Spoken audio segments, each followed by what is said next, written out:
नमस्कार साथियों, मैं राहुल सर आपके चैनल पूर्वांचल कैरियर क्लासेस पे बहुत बहुत स्वागत करता हूं। हम लोग यूपी टीजीटी पीजीटी कला विषय से संबंधित पिछली कक्षा में हम लोगों ने अजंता की गुफाओं पे चर्चा किया था। किस गुफा पे? अजंता की गुफाओं पे चर्चा किया था और बहुत बेहतरीन, बहुत ही अच्छे सुसंगठित तरीके से, बहुत सरल भाषा में हम लोगों ने अजंता को पढ़ा। मैं इतनी गारंटी दे सकता हूँ कि उसको बढ़िया से पढ़ लिए आप लोग। 5 वीडियो में है, 5 क्लास है अजंता पे, तो एक भी क्वेश्चन बाहर नहीं जाएगा और अजंता से क्वेश्चन 2-3 क्वेश्चन बनता ही रहता है। अगली कड़ी में आज हमारा है हम अगली गुफा का अध्ययन आज करेंगे अजंता के बाद बाघ गुफा। कौन सी? अभी देखिए बीच में कुछ इस पर यूट्यूब पे क्लासेस गैप हो रही थी। हालांकि हमारी क्लास जो है ऑफलाइन की वो तो नियमित चली रही है। यूट्यूब पे हम वीडियो अभी नहीं डाल पा रहे थे, तो हम सोच रहे हैं कि आप सभी भी जो कला विषय से संबंधित कोई भी परीक्षा देना चाहता है, तो कोई भी प्रतियोगी भाई बहन हमारा, हम उनके लिए मित्रों अब यूट्यूब पे सोच रहे हैं कि सारे क्लास निःशुल्क स्टार्ट कर दें और बहुत बेहतरीन तरीके से पहले थ्योरी पढ़ लें, फिर प्रैक्टिस कर लें, यानी आपकी सफलता तक हम भी अपना पूरा प्रयास करते रहें। तो इसी कड़ी में आज हमारी अगली गुफा है बाघ की गुफा। कौन सी गुफा? बाघ की गुफा। बाघ की गुफा कौन सी गुफा? बाघ की गुफा के बारे में हमें पढ़ना है आज। चलिए देखते हैं बाघ की गुफा। इसके पहले हमने अजंता को पढ़ लिया है। अगली गुफा हमारी है बाघ की गुफा। ये भी बहुत इंपॉर्टेंट है आप लोगों के लिए। यहाँ से भी एक आध क्वेश्चन या 2 क्वेश्चन या क्वेश्चन कम से कम बन ही जाता है। तो बाघ की गुफा के बारे में, अगर उसकी स्थिति के बारे में जान ले कि आखिर बाघ की गुफा है कहाँ, बाघ गुफा की खोज किसने की, कब की, बाघ गुफा में कुल कितनी गुफाएं हैं, बाघ गुफा किस धर्म से संबंधित है, बाघ गुफा में किस किस गुफाओं में कौन कौन से चित्र हैं, तो ये सब बातें हम आज क्लियर कर लेंगे और आज ही की क्लास में हम बाघ की गुफा को कम्प्लीटली ख़त्म भी कर देंगे। तो देखते हैं बाघ की गुफा। अगर हम बाघ की गुफा के बारे में बात कर लें तो हम कह सकते हैं कि ये जो बाघ की गुफाएँ हैं, यह कहाँ स्थित है? आपके मध्य प्रदेश में। कहाँ स्थित है बाघ की गुफाएँ? मध्य प्रदेश में, एमपी में। एमपी के किस जिले में? धार जिले में। अगर हम बात कर लें इसकी स्थिति बाघ के गुफाओं की, तो है मध्य प्रदेश में। मध्य प्रदेश में वर्तमान में एक जिला पड़ता है धार।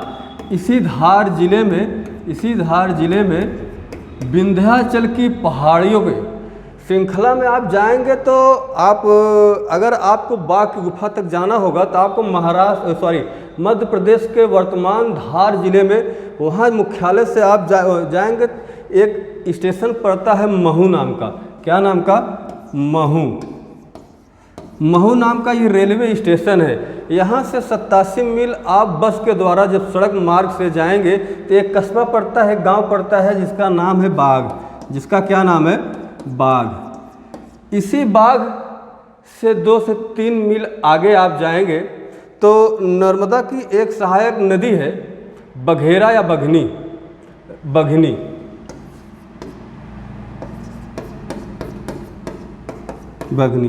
इसी नदी के पास यह गुफा स्थित है। कौन सी?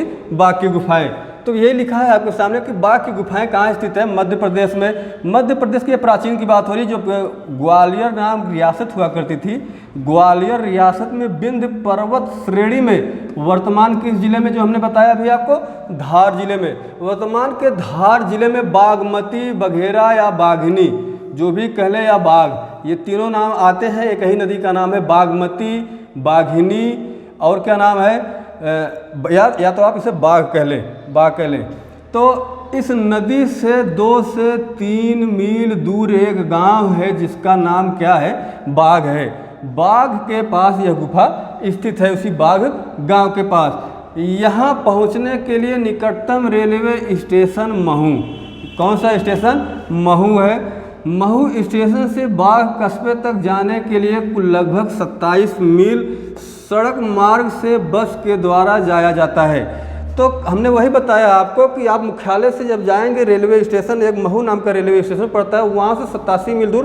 उसके बाद ट्रेन की सुविधा नहीं है, आप निजी साधन या रोडवेज या बस वगैरह से जा सकते हैं। तो 87 मील की दूरी तय करेंगे, वहाँ पहुँचेंगे। एक गाँव है, एक कस्बा है जिसका नाम ही है बाघ। उसका क्या नाम है बाग। कस्बे से 2 से 3 मील की दूरी पर जब आप चढ़ाई करेंगे, 2-3 मील दूरी जाएंगे तो वहीं पर एक नदी बहती है। कौन सी नदी? बाघ नदी या बागमती नदी या बाघनी नदी। उसी नदी, वो नदी किसकी सहायक है? बगनी नदी किसकी सहायक है? नर्मदा की सहायक नदी है। वह जो बगनी नदी बहती है वह किसकी सहायक नदी है? नर्मदा की सहायक नदी है। तो बाघ की गुफाओं की स्थिति के बारे में हो गया। हम उसके नामकरण की बात कर लेते हैं। आखिर बाघ की गुफाओं का नामकरण कैसे हुआ? बाघ की गुफा का नाम बाघ ही क्यों पड़ा? तो हम देख लेते हैं नामकरण के बारे में, इस गुफा के नामकरण के बारे में। तो बाघ की गुफाओं का नाम बाघ की गुफाएं, स्थानीय गांव बाघ। हमने बताया ना कि जब आप महू स्टेशन से 87 मील बस के द्वारा या अपने निजी साधन से जाएंगे, जहाँ जो कस्बे पे आप पहुँचेंगे उस कस्बे का नाम है बाघ। क्या नाम है? उस कस्बे का नाम बाघ है। बाघ, और उसी के नाम पर इस गुफा का भी नाम क्या पड़ गया? बाघ पड़ गया। उसके निकटतम जो कस्बा एक गांव है बाघ के नाम से, उसी के नाम पर इन गुफाओं का क्या नाम हो गया? बाघ पड़ गया। स्थानीय लोग इसे पंच पांडवों की गुफा या पंच पांडवों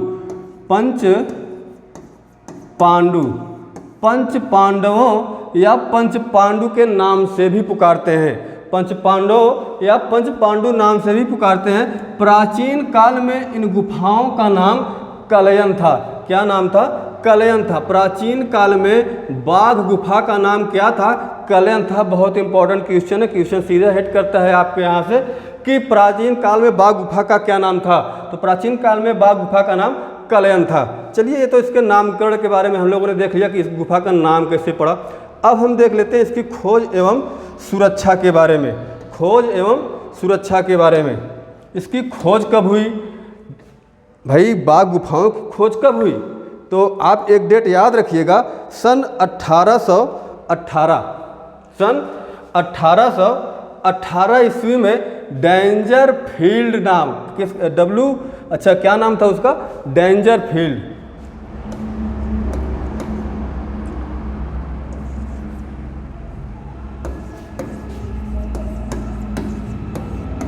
1818 ईस्वी में बाघ गुफा की खोज करने का श्रेय किसे प्राप्त है? डेंजर फील्ड को। बाघ भाई खूंखार होता है, डेंजर खतरनाक होता है, तो उसी के नाम पे इनका याद रखिएगा कि इनके खोजकर्ता जो है क्या नाम है? डेंजर। बाघ बहुत डेंजर होता है, खतरनाक होता है। तो डेंजर फील्ड ने ही सन 1818 में बाघ गुफा की खोज की। किसने? डेंजर फील्ड ने। चलिए, डेंजर फील्ड के बाद W. एरिक्सन यहाँ पर जाते हैं बाघ की गुफा पे। उसके बाद इन पे जाते हैं C.E. लुवार्ड ने इन गुफाओं का विवरण तैयार किया। असित कुमार हल्दर, मुकुल चंद्र डे ने इन पर लेख भी प्रकाशित किए। किसने? असित कुमार हल्दर और मुकुल चंद्र डे ने इस बाघ गुफा का जब निरीक्षण परीक्षण किया तो उस पर लेख भी प्रकाशित किए। ब्रिटिश सरकार ने ग्वालियर राज्य में पुरातत्व विभाग की, यानी ब्रिटिश सरकार में जब यह रियासत ग्वालियर नाम की हुआ करती थी, तभी समय में ब्रिटिश सरकार ने ही ग्वालियर रियासत राज्य में पुरातत्व विभाग की स्थापना की। पुरातत्व विभाग की स्थापना की। और किस लिए की कि इन गुफाओं की सुरक्षा के समुचित प्रबंध किए जा सके। यानी पुरातत्व विभाग की स्थापना होती है, बाघ की गुफाओं को, उनमें जो चित्र हैं, भित्ति चित्र हैं, उनकी समुचित, उनकी व्यवस्था सुचारू रूप से बनाए रखने के लिए, उन पर कोई हानि ना हो। चलिए, बाद में नंदलाल बसु सहित बहुत से कलाविदों ने बाघ के चित्रों की अनुकृतियाँ तैयार की। नंदलाल बसु के सहित बाद में और कई अन्य कलाकारों ने भी बाघ गुफाओं का निरीक्षण परीक्षण किया मित्रों, और वहाँ के आकृतियों को, प्रतिलिपियों को, अनुकृतियों को तैयार किया। चलिए, जिनमें एक नाम आता है आर्मीनियन सर्किस कचडोरियन। एक महत्वपूर्ण नाम है। बाघ की गुफाओं का निरीक्षण इन्होंने भी किया था, तो इनका नाम याद रखिएगा। चलिए, आगे बढ़ते हैं। बाघ के गुफाओं की संख्या हम देख लेते हैं कि बाघ के गुफाओं की संख्या कौन कौन सी है। हमने अभी तक जाना कि बाघ के गुफाओं की संख्या, कुल बाघ में कुल 9 गुफाएं हैं। बाघ में कुल छोटी बड़ी मिला के कुल 9 गुफाएं उपस्थित हैं, लेकिन 7 गुफाएं ऐसी हैं जिनमें किसी भी प्रकार के कोई चित्र नहीं पाए गए हैं, पूरी तरह से नष्ट हो गए हैं। केवल 2 ही गुफा है, एक चौथी है जिसमें सबसे ज़्यादा चित्र, और एक गुफा है 5वें नंबर की जिसे पाठशाला कहा जाता है, और चौथी गुफा को रंगमहल कहा जाता है। तो पहली गुफा को क्या कहा जाता है, दूसरी गुफा का क्या नाम है, ये आपके सामने सब कुछ उपस्थित है। मैं एक क्रम में आप देख लीजिए कि बाघ के गुफाओं की संख्या के बारे में हमसे पूछा जा रहा है कि बाघ के गुफाओं की संख्या कितनी है। तो बाघ के गुफाओं की संख्या की बात कर ली जाए तो भैया बाघ के गुफाओं की संख्या कुल हमने कितनी बताया आपको, 9 है। इन 9 गुफाओं के सम्मुख भाग की लंबाई कुल 750 फीट है। जो बाघ की गुफाएं हैं और 9 की 9 गुफाओं के सम्मुख भाग के अगर लंबाई की बात कर ली जाए तो कुल 750 फीट है। कितना फीट है, 750 फीट है। हम बात कर लें पहली गुफा की। पहली गुफा को किस नाम से पुकारा जाता है, क्या कहा जाता है। पहली गुफा को भैया गृह गुफा कहते हैं। पहली गुफा को गृह गुफा कहते हैं। संभवतः यह भिक्षुओं के निवास हेतु बनवाया गया था। भिक्षुओं के निवास हेतु अथवा निवास के लिए, उनके विश्राम करने के लिए बनवाया गया था। एक चीज़ नोट कर लीजिएगा कि बाघ की जो गुफाएं हैं इनमें कुल 9 गुफाएं हैं और 9 की 9 गुफाएं बिहार गुफाएं हैं। 9 की 9 गुफाएं कैसी हैं, बिहार गुफाएं हैं। 9 की 9 गुफाएं कुल बिहार गुफाएं हैं। कहने का मतलब होता है, जैसे हमने अजंता में देखा था, कुछ गुफाएं चैत्य गुफाएं थी और कुछ गुफाएं बिहार गुफाएं थी, जहां पर बौद्ध भिक्षु बैठकर अपना पूजा पाठ करते थे। उनका जो मंदिर होता था उसे चैत्य कहा गया, और जहां पर बौद्ध भिक्षु अपने आराम विश्राम के लिए बनाए थे उसे बिहार कहा गया।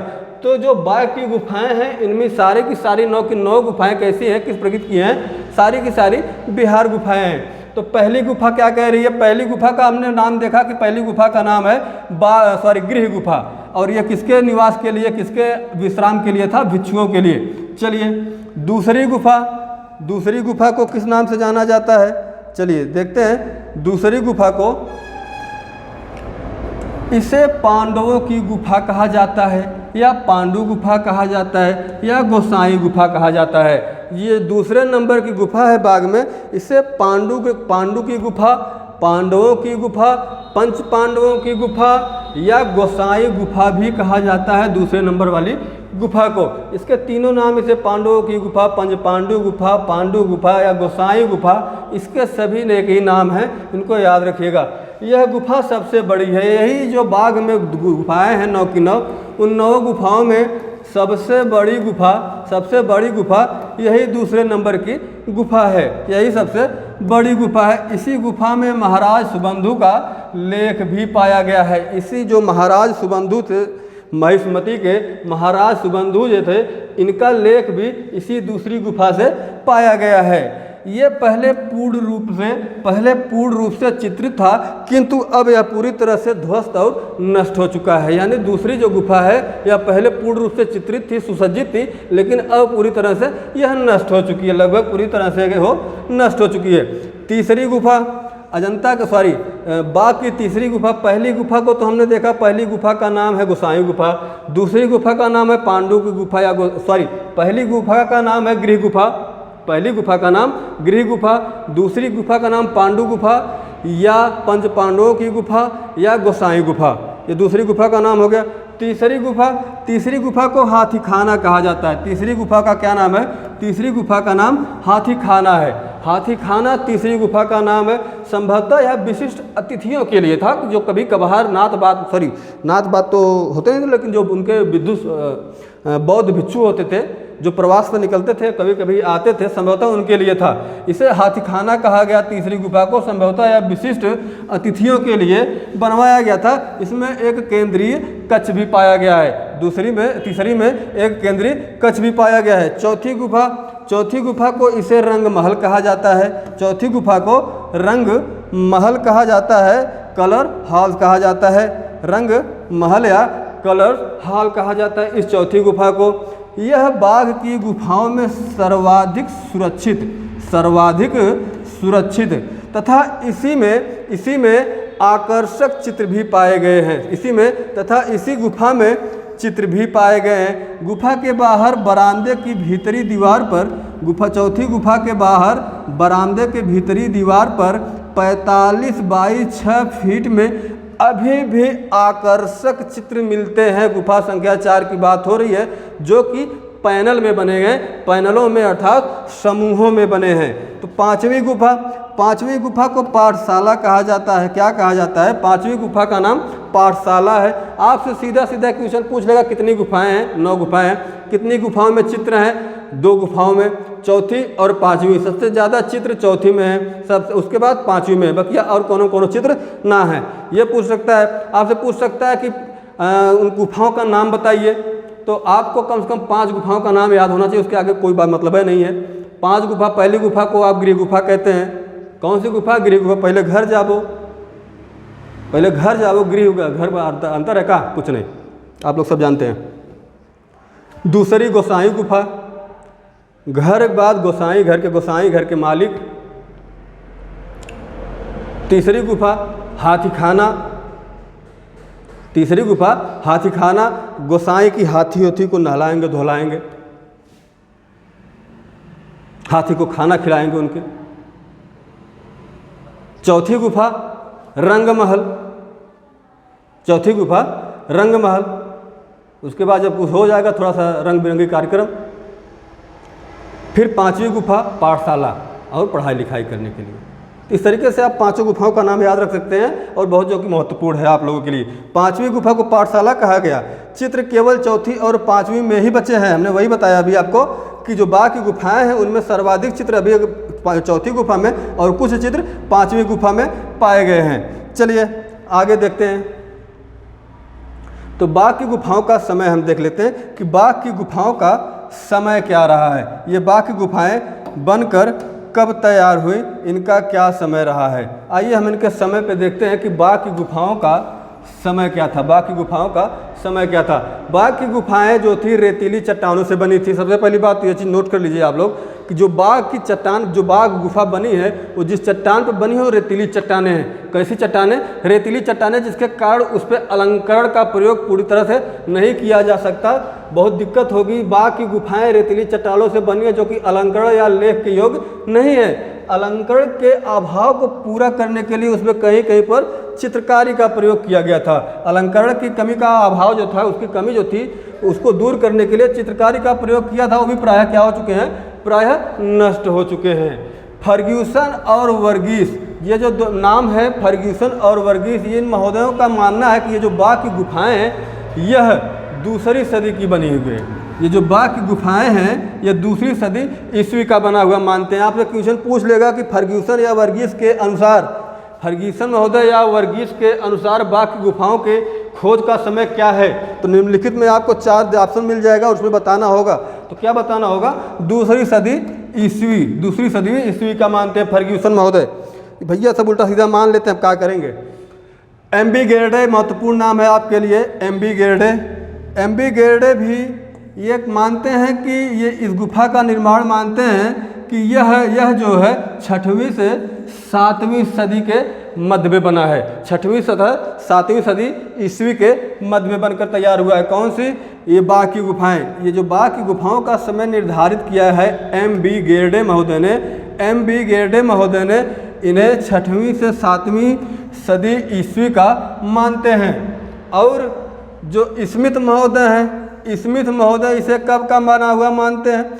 स्मिथ महोदय अजंता की पहली व दूसरी गुफा के समकालीन मानते हुए इसे 625 से 628 ईस्वी के बीच का माना है। कौन? डॉक्टर स्मिथ इस बाघ गुफा को अजंता की पहली व दूसरी गुफा का समय क्या था? 6वीं से 7वीं सदी ईस्वी, 6वीं से 7वीं सदी ईस्वी, उसी के समय का इस बाघ गुफा को मानते हैं। कौन? स्मिथ महोदय कि यह भी जो है अजंता की दूसरी तथा पहली गुफा की समकालीन है। तो आपसे पूछ लेगा, सीधा प्रश्न पूछ लेगा कि बाघ की कौन सी गुफा अजंता की पहली व दूसरी गुफा के समकालीन है, तो वह कौन सी है? यह किसके अनुसार है? किसके अनुसार है? स्मिथ के, डॉक्टर जॉन स्मिथ के अनुसार। चलिए, उनके अनुसार 6वीं और 7वीं सदी ईसा पूर्व की है। चलिए देख लेते हैं। लेकिन 1926 ईस्वी की अगर बात की ली जाए तो पुरातत्व विभाग के द्वारा सफाई एवं जीर्णोद्धार करते समय, जब साफ सफाई पुरातत्व विभाग इन गुफाओं का सन 1926 में करवाने लगा, तो उस समय महिष्मति, जो हमने भी बताया आपको, महिष्मति के शासक महाराज सुबंधु का एक ताम्रपत्र लेख प्राप्त हुआ। जब 1926 में पुरातत्व विभाग ने बाघ गुफाओं की सफाई एवं जीर्णोद्धार कराने का काम करने लगे, तो उस समय वहाँ से उन्हें महिष्मति के शासक महाराज सुबंधु का एक ताम्रपत्र लेख प्राप्त हुआ। लेख में सुबंधु द्वारा इस गुफा को भिक्षुओं को दसिलक पल्ली नामक ग्राम दान देने का उल्लेख है, वर्णन है। किसमें? यही जो महाराज सुबंधु का ताम्रपत्र लेख पाया गया है। महाराज सुबंधु का समय 416 से 466 ईस्वी माना गया है। बताया गया है कि ये जो राजा सुबंधु है, महिष्मति के शासक, उनका टाइम पीरियड, उनका समय 416 से 466 के मध्य रखा गया है। अतः बाघ की गुफाओं का समय भी 4वीं व 5वीं सदी ही माना जाएगा। तो सर्वमान्य विचार यही है कि बाघ गुफाओं के खोज की, तो समय की, निर्माण के समय की तो यही है, यानी 4वीं से 5वीं सदी, 4वीं व 5वीं सदी के मध्य। यही मान्य विचार है कि बाघ की गुफाएं का निर्माण किस काल में हुआ? 4वीं से 5वीं सदी ईस्वी में। यही मान्य विचार है। अगर नाम दे के पूछ लेता कि स्मिथ के अनुसार, एमडी गेर्डे के अनुसार क्या है, फर्ग्यूसन के अनुसार क्या है, वर्गीस के अनुसार क्या है, तब हम विकल्प पे अलग अलग उत्तर जाएंगे। लेकिन अगर पूछ ले कि इसका निर्माण कब हुआ, तो मान्य विचार यही है 4वीं और 5वीं सदी ईस्वी में। चलिए आगे बढ़ते हैं। बाघ की गुफाओं के चित्र, अब हम इसके चित्र के बारे में देख लेते हैं कि बाघ की गुफाओं का चित्र क्या है। बाघ के गुफाओं के चित्र की अगर हम बात कर लें, बाघ के गुफाओं के चित्र की, तो सुरक्षित चित्र जो है इसमें केवल 4वीं और 5वीं में ही पाए गए। हमने पहले ही बता दिया आपको कि इसमें जो है सुरक्षित चित्र 4वीं और 5वीं गुफा के बाहरी बरामदे के भीतरी दीवार के ऊपरी भाग पर, यानी जो अजंता की गुफा है उसमें केवल सुरक्षित चित्र 4वीं और 5वीं गुफा में, तुमने आप तक 50 बार बता चुका और आप लोग समझता हूँ कि याद भी हो गया एकदम गठिया लीजिए। 4वीं और 5वीं के ही, और उसमें भी कहाँ? बाहरी बरामदे के भीतरी दीवार के ऊपरी भाग में, जो बाहरी बरामदा उसके भीतरी जो दीवार है उसके ऊपरी भाग में चित्र पाए गए हैं, जिनमें अधिकांश 4वीं गुफा के सम्मुख भाग में प्राप्त है, जो कि पैनलों में अर्थात समूहों में, जो कि इस चित्र श्रृंखला में कुल 7 दृश्य पाए गए हैं। कुल कितने? 7 दृश्य, जो कि पैनलों में अलग अलग समूहों में विभक्त हैं। तो 7 दृश्य पाए गए हैं। कितने? कुल 7 दृश्य। चलिए पहला दृश्य क्या है? पहला दृश्य, इस दृश्य के 2 भाग हैं। पहला ही जो दृश्य है उसके 2 भाग हैं। पहले भाग में 2 स्त्रियां एक छज्जे पर बैठी हैं, जिनमें एक शोकाकुल है और दूसरी संवेदना तथा सहानुभूति में स्त्री की करुणा भरी जो है कहानी सुन रही है। पहले दृश्य का 2 भाग है। बाघ की गुफाओं में कुल 7 दृश्य पैनलों में प्राप्त हुए हैं। 7 दृश्य। पहला जो दृश्य है उस पहले दृश्य के 2 भाग हैं, और पहले दृश्य का जो पहला भाग है उसमें क्या है? उसमें 2 स्त्रियां एक छज्जे पर बैठी हैं, जिनमें एक शोकाकुल है और दूसरी संवेदना तथा सहानुभूति में पहले वाली स्त्री की करुणा भरी कहानी को सुन रही है। और जो दूसरा भाग है छज्जे में, जो दूसरा भाग है, छज्जे के नीचे छत पर नीले रंग के कबूतरों की जोड़ी, किस रंग के? नीले रंग के कबूतरों की जोड़ी बनाई गई है। नीले रंग की कबूतरों की जोड़ी बनाई गई है। किस रंग की? नीले रंग की कबूतरों की जोड़ी बनाई गई है। चलिए थोड़ा बड़ा कर लेते हैं। तो ये हो गया। सॉरी हाँ, दूसरा भाग क्या है, पहले दृश्य का दूसरा भाग है, उसमें जो है छज्जे के नीचे छत पर नीले रंग के कबूतरों की जोड़ी बनाई गई है। किस रंग के? नीले रंग के कबूतरों की जोड़ी बनाई गई है, जो कि प्रणय का प्रतीक है। संभवतः यह किसी विरहणी का चित्र है, या यह भी माना जा सकता है कि बुद्ध के विरह में व्याकुल या यशोधरा का चित्र। केवल ऐसी संभावना व्यक्त की जा रही है, हो नहीं सकता कि वह जो है इनके गौतम बुद्ध की पत्नी जो है यशोधरा है, उनके वियोग में, विरह में आंसू बहा रही हैं। चलिए दूसरा दृश्य है। दूसरा दृश्य क्या कह रहा है? दूसरे दृश्य में देखिए, अजंता बाग का तो जो दूसरा गुफा है, सॉरी दूसरा दृश्य है। दूसरा दृश्य में 4 गहरे वर्ण के आभूषणधारी पुरुष किसी गंभीर 4 गहरे वर्ण के आभूषणधारी पुरुष किसी गंभीर वार्ता में विनम्र दिखाए गए।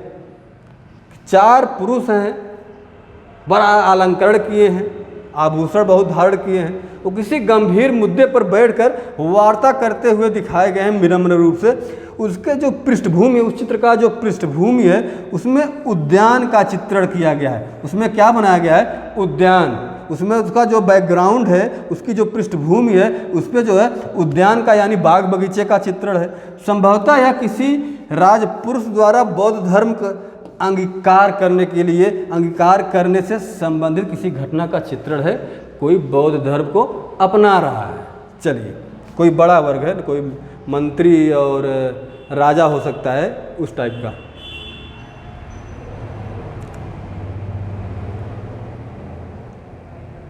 चलिए तीसरा दृश्य है। तीसरा दृश्य देख लीजिए।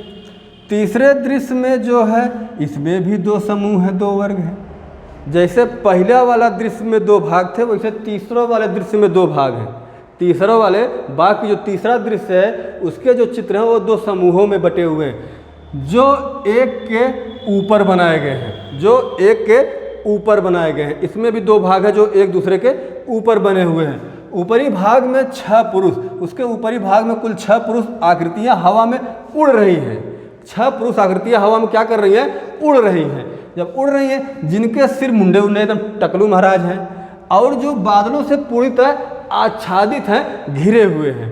चलिए, ये तो तीसरा हो गया। उसके नीचे ये ऊपर वाला भाग था, हमने बताया ना यहाँ पे है कि तीसरे दृश्य के 2 भाग है, 2 समूह है, एक ऊपर बने हुए हैं। तो ये तो ऊपरी भाग वाला हो गया। उसमें जो है कुल 6 पुरुष आकृतियाँ हैं, हवा में उड़ रही हैं, सिर मुड़े हुए, टकलू महाराज हैं, और बादलों से पूरी तरह आच्छादित हैं। ये हो गया। उसका जो दूसरा वाला भाग है, दूसरा समूह है, उसके नीचे वाले भाग में 5 सिर हैं। कितने? कुल 5 सिर ही शेष बचे हैं, जो कि स्पष्ट रूप से गायिकाओं के चित्र है, जो कि पूरी तरह से स्पष्ट है कि यह गायिका ही है। क्योंकि बात क्या है ना कि वो बीच वाली स्त्री के हाथ में जो है वाद्य यंत्र पाया गया है। बीच वाली स्त्री के हाथ में क्या है? वाद्य यंत्र है। इसलिए पूरी तरह मान लिया गया है कि यह गायिकाओं का चित्र है। चलिए, गुफा चित्रों में अपनी मंडलाकार, यानी जो चौथा दृश्य है, आप चौथे दृश्य में जब देखेंगे, चौथा दृश्य है, इसमें स्त्री गायिकाओं के 2 दलों का, स्त्री गायिकाओं के 2 दलों का चित्रित किया गया है, 2 दलों का चित्रण किया गया है। यहाँ के समस्त गुफा चित्रों में अपनी मंडलाकार व्यवस्था, लय तथा सुंदरता के कारण एकदम पूर्णतः सुसंगठित रूप से, लय तथा सुंदरता के कारण ये सर्वाधिक प्रसिद्ध हो चुका है। यह जो है चौथा दृश्य पूरी तरह प्रसिद्ध हो चुका है। हम बात कर लेते हैं। चलिए, ये तो हो गया पहले तल में, ये हो गया चौथी गुफा, पहले तल में इसमें जो 2 दल पाए गए, मैंने बताया ना, इसमें 2 दल पाए गए हैं। चौथी दृश्य के जो चित्र हैं, इसमें पहले तल में 7 स्त्रियां, एक 8वीं स्त्री, यानी 7 हैं, एक और है। जो 8वीं स्त्री है वह नर्तकी है या नर्तक, ये कन्फर्म नहीं हो पा रहा है, ये कन्फर्म नहीं हो पा रहा है। को घेरे हुए, इन 6 स्त्रियों को घेरे हुए, इन 7 स्त्रियों को घेरे हुए वह खड़ी हैं, जिसमें 3 स्त्रियां डंडे बजा रही हैं, एक मृदंग और 3 मंजीरे बजा रही हैं। यानी 7 तो ये हैं, एक वो है नर्तकी की है, नर्तक है, कन्फर्म नहीं हो पा रहा, कुल 8 हैं। जिम्मा से 3 डंडा बजा रही हैं, एक मृदंग बजा रही है और 3 मंजीरे बजा रही हैं। दूसरे दल में एक नर्तकी को घेरे 6 स्त्री गायिकाएं मंडलाकार रूप में खड़ी हैं। जो दूसरा दृश्य है, चौथे दृश्य का जो दूसरा दल है, 2 दल है, तो ये दूसरा दल है। दूसरे दल में एक नर्तकी है, उसके घेरे हुए 6 स्त्री गायिकाएं मंडलाकार रूप में घेरे हुए खड़ी हैं। गायिकाओं में एक मृदंग, 2 मंजीरें और अन्य डंडे बजा रही हैं। अन्य क्या है? डंडे बजा रही हैं। चलिए 5वां क्या कह रहा है, 5वां देख लेते हैं। 5वां दृश्य, 5वें दृश्य में हम देखेंगे कि इसमें कुल 17 घुड़सवारों का एक दृश्य अंकित किया गया है। किसमें? 5वें दृश्य में। बाघ गुफा के 5वें दृश्य में 17 घुड़सवारों का एक दृश्य अंकित किया गया है, जो कि बाईं तरफ कहीं जा रहे हैं। वस्त्रों की तड़क भड़क, घोड़ों की गति तथा राजकीय चिन्ह जो कि एक के ऊपर छत्र के रूप में लगा हुआ है, से लगता है कि यह किसी राजा की शोभा यात्रा का जुलूस का चित्र है, या किसी राजा के जुलूस का, या किसी बड़े समाज के किसी बड़े वर्ग के व्यक्ति का जुलूस है, वही यह चित्रित किया गया है। 6वां है, इसमें हाथियों घोड़ों का जुलूस दिखाया गया है। 6वें दृश्य में किसका जुलूस दिखाया गया है? हाथियों और घोड़ों का जुलूस दिखाया गया है। इसमें जो है, इसके दल में कुल 6 हाथी हैं, 3 घुड़सवार हैं। 6 हाथी हैं 6वें दृश्य में, और 3 घुड़सवार अंकित हैं। हाथियों पर राज परिवार के लोग और घोड़ों पर सिपाही दिखाए गए हैं। हाथी पर राज परिवार के राजा और रानी बैठी हैं, और आरी आरी जो घोड़ा लगा हुआ है उस पर तैनात सिपाही लगे हुए हैं। तो एक व्यक्ति के हाथ में कमल का पुष्प, एक व्यक्ति हाथ में कमल का पुष्प धारण किए है। जो हाथी पर बैठा है उसके सिर पर छत्र लगा हुआ है। पीछे एक अंगरक्षक चवर चला रहा है, वही पंखवा बेनवा हवा देवे खातिर राजा साहब के, वो चवर चला रहा है। 3 हाथियों पर 3 दिगंबरा स्त्रियां बैठी हुई हैं। अन्य 3 दिगंबरा स्त्रियां बैठी हैं। ये तो बात हो गई भैया, ये तो बात हो गई 6वें दृश्य की। 7वां दृश्य, बात समझ में आ रही है? बहुत बेहतरीन तरीके से बताया गया है। एक आध बार और देख लीजिएगा, पूरी तरह कंठस्थ हो जाएगा, और 1 से 2 नंबर या 2 से 3 नंबर आपका, यहाँ से 2 से 3 क्वेश्चन आपका फिक्स हो जाएगा। इतना हम गारंटी देते हैं कि क्वेश्चन वहीं से दिखा देंगे आप लोगों को, चाहे जो भी होगा, कला का पूरा क्वेश्चन वहीं से दिखा देंगे। इतना चैलेंज करते हैं, बस अपनी मेहनत पर इतना भरोसा है। आप लोग बने रहिए तथा अंत तक वीडियो देखिए, लाइक सब्सक्राइब करते रहिए, मन हो तो न मन हो का, लेकिन देखते रहिए, सफल हो जाइए, वही बहुत है। ये 7वीं गुफा का अगर 7वां दृश्य हम देख ले तो 6ठे के विरोध में दूसरी ओर बनाया गया है। ये जो 7वां दृश्य है, यह 6वें के अपोजिट में, इसके विरोध में दूसरी तरफ बनाया गया है। इसमें 4 हाथी और 3 घुड़सवार हैं। इसमें कुल 4 हाथी 3 घुड़सवार। 6वीं में 6 हाथी 3 घुड़सवार, 6वें दृश्य में 6 हाथी और 3 घुड़सवार, और 7वीं गुफा में 4 हाथी 3 घुड़सवार अपने गंतव्य स्थान पर पहुंच गए हैं। उनको जहां जाना था वो वहां पर पहुंच गए हैं। हाथी विश्राम करने के लिए बैठ गया है। हाथी विश्राम करने के लिए बैठ गया। यहीं पर 2 पैदल आदमी हैं, सिपाही हैं, जिनके हाथ में तलवार और भाले हैं, और इन सब का ध्यान, इन दोनों सिपाहियों का ध्यान सामने वाले भवन पर केंद्रित है। सामने वाले, इनका ध्यान सामने वाले भवन पर केंद्रित है। चलिए, ये तो हो गए दृश्य, 7 दृश्य थे। चलिए, अगर हम कुछ टिप्पणी देख लें इस बाघ गुफा के बारे में, बस थोड़ा सा मैटर और बचा हुआ है आपका। तो जो 6ठी गुफा में 19 बुद्ध, 19 मतलब उकरी मुकरू बैठे हुए बुद्ध, 19 बुद्ध का चित्र अवशेष मात्र रह गया है। किस गुफा में? 6वीं गुफा में। कार्ल खंडाले वाला ने 5वीं गुफा से संबंधित मुर्गी और उसके चूजे से संबंधित चित्र प्रकाशित किया है। कौन? कार्ल खंडाले वाला ने किस गुफा से? 5वीं गुफा से संबंधित मुर्गी और उसके चूजे का चित्र क्या है? प्रकाशित किया है। कौन? कार्ल खंडाले वाला ने। इसमें भी बुद्ध का एक चित्र अवशेष मात्र मिला था। चित्रों की आकृतियां, भंगिमाएं, अलंकरण शैली अजंता के समान हैं।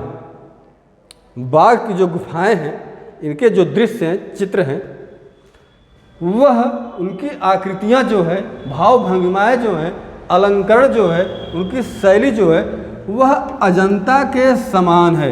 इम्पॉर्टेंट है, किसके समान है? अजंता के समान है। जबकि आकृतियों में चुस्त कपड़े तथा श्रृंगार गुप्त कालीन मूर्तियों से मिलते जुलते हैं। 2 लाइन तो जरूर याद रखिएगा।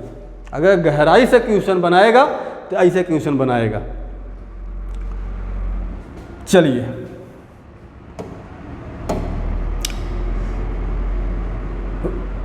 बाघ की गुफाओं में काले रंग, सफ़ेद रंग, हिरौजी यानी लाल, नीले, पीले रंगों के प्रयोग से उत्तम आलेखन बनाए गए हैं जो लय और आकारों की पूर्णतः अजंता के गुफा चित्रों के भित्ति चित्रों को मात देते हैं, चुनौती देते हैं। कौन? ये जो भैया बाघ की गुफा की बात की जा रही है, उनके रंगों का जो प्रयोग किया गया है। चित्रण विधान की अगर बात हम कर लें, चित्रण विधान बाघ की गुफा का चित्रण विधि क्या है, उसका विधान क्या है, तो बाघ की गुफाओं में चित्रण विधान अजंता से मिलता जुलता है। हमने पहले ही बता दिया कि यह अजंता से मिलता जुलता है। भित्ति पर चूने का प्लास्टर चढ़ाकर, उसमें भी चूने का प्लास्टर चढ़ाया जाता था, अजंता में भी, यहाँ पर भी चूने का प्लास्टर चढ़ाकर टेम्पेरा विधि से चित्रण किया गया है। अजंता में भी टेम्पेरा विधि से, अजंता में फ्रेस्को विधि से, इसमें भी टेम्पेरा पद्धति से, अजंता में भी चित्रकारी जो कि इस विधि से की गई है, कौन सी पद्धति से? टेम्पेरा पद्धति से। और इसमें भी टेम्पेरा पद्धति या उसी की विधि से चित्रण किया गया है। चलिए, हम बात थोड़ा सा तुलनात्मक अध्ययन कर लेते हैं बाघ और अजंता की। अजंता गुफा और बाघ की गुफा का थोड़ा तुलनात्मक अध्ययन कर लेते हैं, थोड़ा सा माइन्यूट अंतर क्या है। अगर हम तुलनात्मक अध्ययन कर लें बाघ तथा अजंता के गुफाओं की तुलनात्मक अध्ययन कर लें, तो हम कह सकते हैं कि अजंता के चित्र लगभग 9 सदियों में बनकर तैयार हुए थे। 900 वर्ष लगा था, लगभग 900 साल लग गया था अजंता के गुफा चित्रों को, अजंता के गुफाओं के निर्माण में। कुल कितने सौ साल लग गया था? 9 सदियों का समय लगा था। जबकि बाघ के गुफा चित्र एक ही समय के बने हुए ऐसे प्रतीत होते हैं, एक ही समय के, यानी 4वीं या 5वीं सदी ईस्वी के माने जाएंगे। अजंता में बरामदे में अजंता का जो बरामदा है वह लगभग ध्वस्त हो चुका है। अजंता में बरामदा जो है वह लगभग ध्वस्त हो चुका है, लेकिन बाघ में बरामदे में ही चित्र पाए गए हैं। चल बस भैया, थैंक फॉर वाचिंग। हमें बताइएगा कमेंट करके कैसी आपको क्लास लगी। मैं इतनी गारंटी दे सकता हूँ कि यह वीडियो आप देख लेते हैं, यहाँ से एक क्वेश्चन किसी भी प्रकार का बन जाए आपसे बचेगा नहीं। चलिए भैया, पढ़ते रहिए, व्यस्त रहिए, मस्त रहिए। धन्यवाद। और निःशुल्क कक्षाएँ चलेंगी, मैं आपके सामने 3-4 दिन में लाइव भी आने वाला हूँ, आपको सूचना दे दी जाएगी। हमारी पूरी टीम लगी हुई है। चलिए भैया, नमस्कार।